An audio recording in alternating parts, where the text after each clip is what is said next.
Hi friends, అందరికీ నమస్కారం. Friends, ఈ వీడియోలో ఇప్పుడిప్పుడే లేటెస్ట్ వెదర్ రిపోర్ట్ అయితే వచ్చిందండి. వీడియోలోకి వెళ్ళి పూర్తి వివరాలు తెలుసుకునే ముందు ఇలాంటి వీడియోలు మీరు మిస్ కాకుండా చూడాలనుకుంటే కింద బెల్ సింబల్ క్లిక్ చేయండి. ప్రతి చిన్న అప్డేట్ కూడా మీరు ఫస్ట్ చూడగలుగుతారు. ఇక లేట్ చేయకుండా టాపిక్ని స్టార్ట్ చేద్దాం. ఆంధ్రప్రదేశ్లో రాబో వారం రోజుల పాటు వాతావరణం మారనుంది. రాష్ట్ర వ్యాప్తంగా తేలికపాటి నుంచి మోస్తారు వర్షాలు కురిసే అవకాశం ఉందని భారత వాతావరణ శాఖ ఐఎండీ వెల్లడించింది. పలు ప్రాంతాలలో ఉరుములు మెరుపులతో కూడిన ఈదురుగాలులు వీచే అవకాశం ఉందని తెలిపింది. వాతావరణ శాఖ తెలిపిన వివరాల ప్రకారం రాష్ట్రంలోని వివిధ ప్రాంతాలలో వర్షాల ప్రభావం ఇలా ఉండనుంది.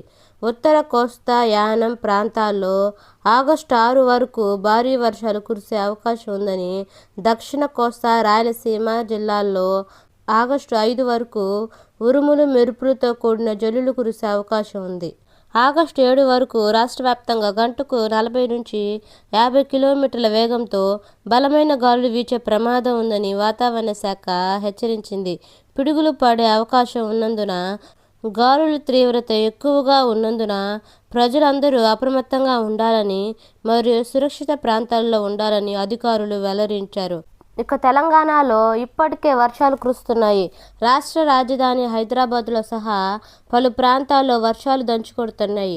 అయితే హైదరాబాద్ వాతావరణ కేంద్రం విడుదల చేసిన వివరాల ప్రకారం తెలంగాణలో వచ్చే 3-4 రోజుల పాటు వర్ష ప్రభావం ఉంటుందని, ప్రజలు అప్రమత్తంగా ఉండాలని వాతావరణ శాఖ అధికారులు సూచించారు.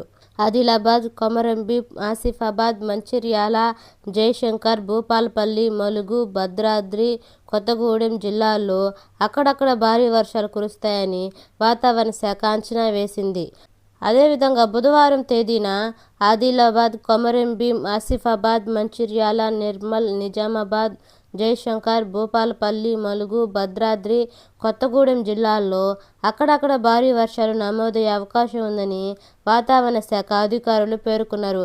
అంతేకాకుండా రాష్ట్ర వ్యాప్తంగా అన్ని జిల్లాల్లో గంటకు 30 నుంచి 40 కిలోమీటర్ల వేగంతో బలమైన ఉపరితల ఈదురుగాలులు వీచే అవకాశం ఉందని వాతావరణ శాఖ అధికారులు స్పష్టం చేశారు. ఇక మత్స్యకారులు చేపల వేటకు వెళ్ళకూడదని, బోర్డింగ్స్ వద్ద ఎక్కడా ఉండకూడదని, ప్రజలు అప్రమత్తంగా ఉండాలని ఐఎండీ వెల్లడించింది. ఓకే ఫ్రెండ్స్, ఇలాంటి వీడియోలు మీరు మిస్ కాకుండా చూడాలనుకుంటే మన ఛానల్ సబ్స్క్రైబ్ చేసుకోండి. మీ ఫ్రెండ్స్ అండ్ ఫ్యామిలీకి షేర్ చేయండి. Thank you.